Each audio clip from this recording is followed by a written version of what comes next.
تک پہنچنے کا راستہ قربانیوں سے ہو کے جاتا. آپ سب متوسط یا غریب لوگ بیٹھے ہو. میرے نبی جیسا غریب پوری کائنات میں کوئی نہیں. میں جبوتی صومالیہ گیا ہوں، وہاں کے غربت کو دیکھ کر مجھے لگا جیسے لفظ غربت بھی ان کی غربت پہ روتا ہے. ایسی غربت میں نے پورے پاکستان میں کہیں نہیں دیکھی جو میں نے جبوتی میں دیکھی، صومالیہ میں دیکھی، کیمرون میں دیکھی، چاڈ میں دیکھی، سوڈان میں دیکھی.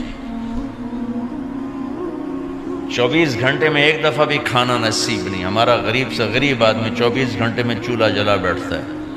لیکن میرے نبی پر جو غربت آئی، کوئی ہے پوری دنیا میں تو اللہ نے مجھے پھرائی ہے جس کے گھر میں 2 مہینے چولہا نہ جلتا ہو.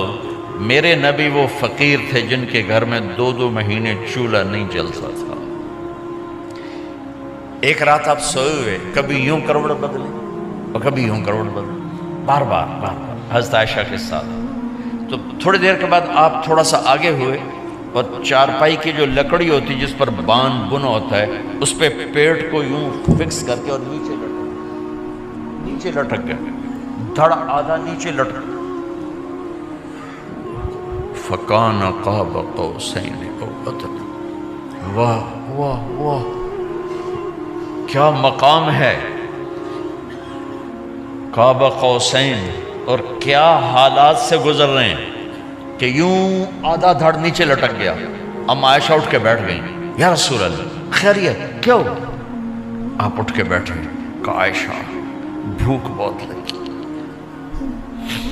بھوک بہت لگی. اس لیے پریشر دیا تاکہ وہ جو بھوک کی طلب ہے نا میدے میں اس کو پریس کیا. اس لیے پتھر باندھتے تھے کہ وہ پیچھے چلا جائے. اب مسجد میں تشریف فرما تھے، ایک صحابی نہ کر کہ یا رسول اللہ یہ دیکھیں کپڑا ہٹایا، یہ دیکھیں میں نے پیٹ پہ پتھر باندھا. جن کے لیے کائنات بنائی، جنہیں اپنا حبیب کہا، جن کے چہرے کی قسمیں اٹھائیں والضحیٰ، جن کی زلفوں کی قسمیں اٹھائیں واللیل اذا سجا، جن کے منہ سے نکلے بول کی قسم اٹھائی وقیلہ، جن کے کتاب کی قسم اٹھائی والقرآن المجید، جن کے شہر کی قسم اٹھائی وہذا البلد الامین. اتنی بڑی ہستی ہیں. آپ نے کہا ذرا ادھر دیکھو. آپ نے پیٹ سے کپڑا ہٹایا تو آپ نے 2 پتھر باندھے. دیکھو میں نے 2 باندھے. کوئی ایسا فقیر ہے دنیا میں؟ دکھاؤ. عائشہ بھوک بہت لگی تو اللہ کے تو حضرت عائشہ رونے لگی. کہا یا رسول اللہ پھر آپ اللہ سے مانگتے کیوں؟ کہا عائشہ نہیں مانگوں گا، اسی بھوک میں اللہ سے ملاقات نہیں مانگوں. مجھ سے پہلے میرے جو بھائی آئے انبیاء وہ اسی فقر میں گئے، میں بھی اس فقر میں جاؤں گا.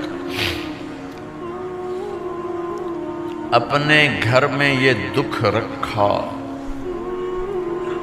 اپنی اولاد کے ذبح ہونے کو قبول کیا تاکہ آئندہ آنے والی امت کا غریب طبقہ گلہ نہ کرے، شکوہ نہ کرے، حرام راستوں پہ نہ جائے، غلط راستوں پہ نہ جائے، اور مالدار فخر نہ کرے میں کوئی بڑا آدمی بن گیا ہوں، میری اتنی بڑی فیکٹری بن گئی ہے، میری اتنی بڑی کمائی ہو گئی ہے. یہ نہ یہ بڑائی کی چیز ہے نہ وہ چھوٹائی کی چیز ہے. جس سے اللہ راضی ہے وہ بڑا ہے، جس سے اللہ ناراض ہے وہ چھوٹا ہے، چاہے غریب ہے چاہے مالدار. حضرت عائشہ فرماتی ہیں بیٹا 2 مہینے گزر جاتے تھے ہمارے گھر میں چولہا نہیں جلتا تھا، چولہا نہیں جلتا تھا، 2 ماہ گزر جاتے تھے. ایک دفعہ باغ میں تشریف لے گئے، عبداللہ بن عمر آپ کے ساتھ ہیں، صبح کا وقت ہے تو اب کھجوریں گری پڑی، جو ملک نہیں ہوتی نا، کسی کوے نے ٹھونگ ماری، کسی طوطے نے اس کو ایسے ہی وہ اس کو ٹک دیا اپنی اس کے ساتھ چونچ کے ساتھ تو وہ گر پڑی. اب اٹھا کے صاف کر کے کھا رہے تھے اور عبداللہ سے کہہ رہے تھے عبداللہ تو نہیں کھاتا؟ انہوں نے کہا جی مجھے بھوک نہیں ہے. آپ نے کہا عبداللہ مجھے بھوک ہے، آج 4تھا دن ہے میں نے کچھ نہیں کھایا. 4تھا تمہیں کوئی ہے جس کے ہاں 4 دن فاقہ چلتا ہو؟ آج 4تھا دن ہے میں نے کچھ نہیں کھایا. ہمارے دسترخوان پہ کتنا کھانا اٹھا کے کوڑے کے ڈھیر میں جاتا ہے. آج 4 دن گزر چکے ہیں میں نے کچھ نہیں کھایا. هذه صبح رابعة ما ذقت شيئا، آج چوتھی صبح میرے اوپر طلوع ہوئی ہے، ایک لقمہ نہیں کھایا۔ آپ مسجد میں بیٹھے تھے، کعب بن عجرہ آئے تو آپ کو دیکھ کر ایسے کہنے لگے یا رسول اللہ مالی اراکا متغیر اللون، یا رسول اللہ آپ کا چاند سا چہرہ چمکتا آج مرجھایا ہوا کیوں نظر آ رہا ہے؟ تو آپ نے یوں دیکھ اپنے پیٹ پہ یوں انگلی رکھ کر کہا ما دخل جوفی ما يدخل جوف ذاتک منذ ثلاث، کعب آج 3 دن گزر چکے ہیں، پیٹ میں ایک روٹی کا ذرہ داخل نہیں ہوا، ذرہ، لقمہ نہیں ذرہ، روٹی کا ایک ذرہ پیٹ میں داخل نہیں ہوا۔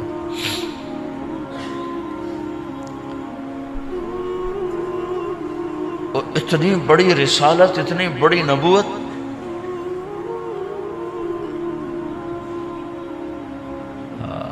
اپنی امت کے غریبوں کی تسلی کے لیے اور اپنی امت کے مالداروں کو سبق دینے کے لیے کہ اللہ رزق دے تو اپنی حیثیت نہ بھولو، اور اللہ نہ دے تو اپنے حبیب کی قربانی نہ بھولو۔ انہوں نے تو جان بوجھ کے یہ کیا، جان بوجھ کے، یہ نہیں کہ آپ کو کوئی تنگی اللہ کی طرف سے، جان بوجھ کے۔ اور سارے گھر کا یہ حال ہے۔ حضرت فاطمہ رضی اللہ تعالیٰ عنہ سے ملنے گئے، کہا بیٹے میں اندر آ جاؤں، میرے ساتھ عمران بھی ہیں، ایک صحابی تھے عرب سردار، میرے ساتھ عمران بھی ہیں۔ کہا ابا جان میرے گھر میں اتنی چادر نہیں کہ اپنے آپ کو چھپا سکوں، پردہ کرنے کے لیے میرے پاس چادر کوئی نہیں، تو آپ نے اپنی چادر اندر دے دی، کہا اس سے پردہ کر لیں، تو لپیٹ لی۔ اب اندر آئے تو آپ نے پوچھا میں نے سنا تھا تو بیمار ہے، میں تیرا حال پوچھنے آیا ہوں۔ تو باپ کو دیکھ کے آنسو نکل آئے کہ یا رسول اللہ بیماری بھی ہے اور بھوک بھی ہے، دونوں ہی ہیں، صرف بیماری نہیں بھوک بھی ہے۔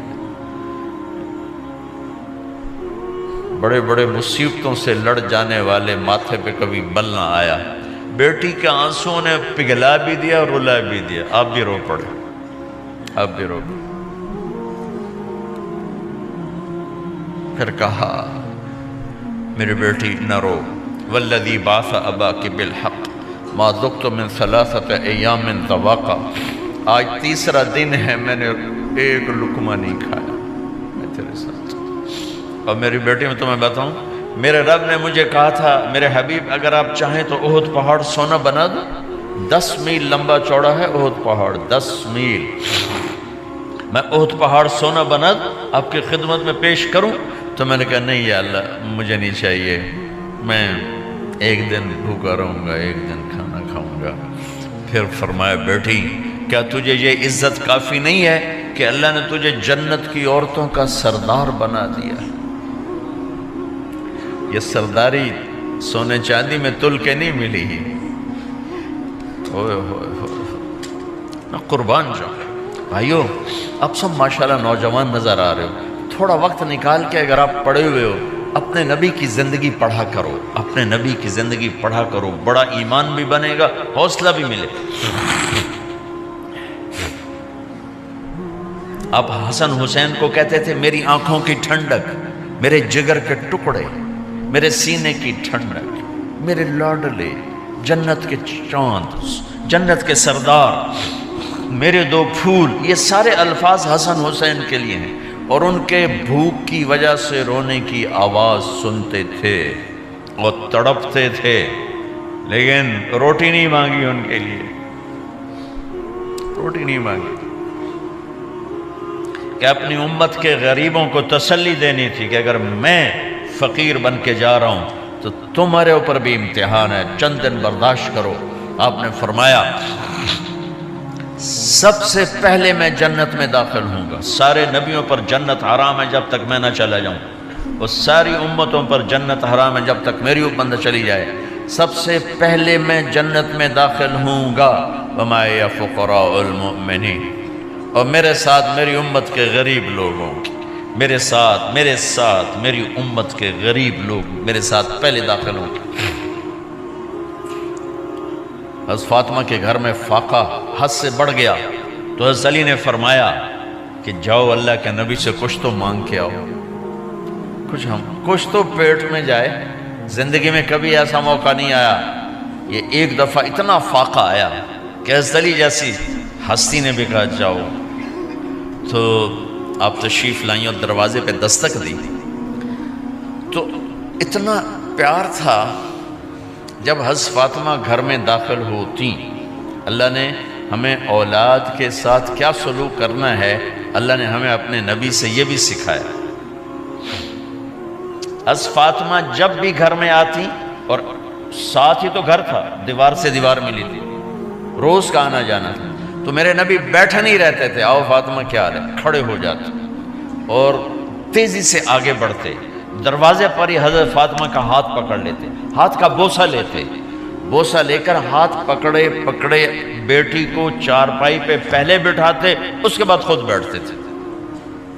اکرموا اولادکم، میرے نبی نے کہا اولاد کو عزت دو، پھر وہ تمہیں عزت دیں گے۔ ہمارے ماحول میں اکثر ماں باپ نے اولاد پہ ڈنڈا ہی اٹھایا ہوتا ہے، پھر ان میں بغاوت پیدا ہو جاتی، پھر کہتے ہیں اولاد نافرمان ہے۔ آپ نے دستک دی تو کہنے لگے یہ تو فاطمہ کی دستک ہے، خیر تو ہے، پہلے تو کبھی اس وقت میں آئی نہیں۔ تو آپ نے ام ایمن سے کہا دروازہ کھولو۔ ام ایمن نے دروازہ کھولا تو آپ نے استقبال کیا، بٹھایا، پوچھا بیٹی کیا ہوا، اس وقت میں کیسے آئیں؟ کہا یا رسول اللہ بہت فقر ہے، بہت بھوک ہے، آپ کے پاس سنا کچھ مال آیا ہے، کچھ ہمیں بھی دے دیا جائے۔ اتنی صابر بیٹی زندگی میں ایک دفعہ بھوک کی شکایت لے کر آئیں، اور آگے باپ نے پھر پیپر لے لیا، پھر امتحان میں ڈال دیا۔ آپ نے کہا بیٹی میرے پاس 5 بکریاں کھڑی ہیں، دے دوں یا 5 دعائیں سکھا دوں؟ یہ بھی کوئی کتنا سخت موقع تھا، کتنا سخت موقع ہے کہ صبر کا پہاڑ بیٹی اتنی مجبور ہو کر آتی ہیں کہ یا رسول اللہ برا حال۔ تو میرے نبی کہتے بیٹی یہ بکریاں بھی لے جا، دعائیں بھی لے جا، دونوں جمع کر دیتے، یا دعائیں بعد میں سکھا دیتے، بکریاں دیتے، ایک تو دے دیتے، پر امت کے غریبوں کو تسلی دینی تھی، چونکہ امت میں اکثر طبقہ غریب ہوگا۔ تو آپ نے کہا بیٹی 5 بکریاں دوں یا 5 دعائیں دوں؟ تو وہ سمجھ گئیں اپنے باپ کے مزاج کو کہ ابا جان امتحان لے رہے ہیں، تو کہا ابا جان بکریاں چھوڑ دیں، مجھے دعائیں سکھا دیں، مجھے بکریاں نہیں چاہیے۔ بھوکے کی رات بھی گزر جاتی ہے اور بھوکے کا دن بھی ڈوب جاتا ہے۔ تو آپ کا چہرہ ایسے کھل گیا کہ میری بیٹی پاس ہو گئی۔ کہا بیٹی آپ تم دعا میں یہ کہا کرو یا اول الاولین یا آخر الاخرین یا ذا القوة المتین یا راحم المساکین یا ارحم الراحمین، یہ تیرے لیے 5 بکریوں سے اعلیٰ چیز۔ اب گھر واپس گئیں خالی ہاتھ۔ حضرت علی نے فرمایا تو کچھ بھی نہیں لائی؟ کہا نہیں لائی ہوں، بہت کچھ لائی ہوں۔ کہا کیا؟ کہا میں دنیا لینے گئی تھی، آخرت لے کے آ گئی۔ ذہبت للدنیا وجئت بالآخرہ۔ تو حضرت علی نے فرمایا تیرا آج کا دن سب سے اعلیٰ دن، خیر ایامک ھذا۔ داماد کا امتحان لے لیا، حضرت علی کو بلا لیا، علی 5000 بکریاں دوں کہ 5 دعائیں دوں؟ اس وہاں تو 5 بکریاں، اب 5000 کر دیں۔ علی 5000 بکریاں لیتے ہو یا 5 دعائیں لیتے ہو؟ تو بھی سمجھ گئے کہ آج میرا محبوب مجھ سے امتحان لے رہا ہے کہ علی کتنا کو مضبوط ہے اپنے ایمان میں۔ اور فاقے میں نے بتا دی کیا گزر رہے ہیں۔ آدمی اپنی بھوک سہ لیتا ہے، اولاد کا رونا برداشت نہیں ہوتا ہے۔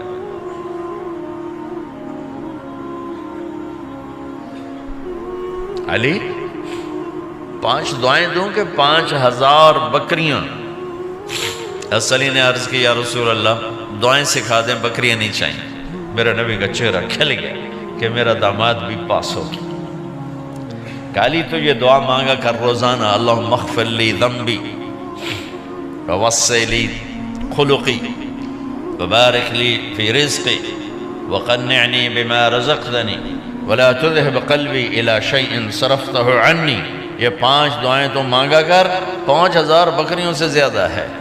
اللہم اغفر لی ذنبی، اللہ میرا گناہ معاف کر، وسع لی خلقی، میرے اخلاق عالی شان کر، بارک لی فی رزقی، میرے رزق میں برکت دے، قنعنی بما رزقتنی، مجھے لالچ سے نکال دے، مجھے لالچی نہ بنا، مجھے حریص نہ بنا، ولا تذهب قلبی الی شیء صرفتہ عنی، جو تو نے مجھے دیا نہیں اس کی میرے اندر سے طلب بھی ختم کر دے، مجھے اس کا طلبگار بھی نہ بنا، کہ یہ 5000 بکریوں سے زیادہ ہے۔ میں نے تھوڑا سا اپنے نبی کے گھر کا نقشہ آپ کو بتایا ہے کہ یہ چند دن صبر کی دنیا ہے، اللہ راضی ہو گیا تو موت سب سے خوبصورت پیغام۔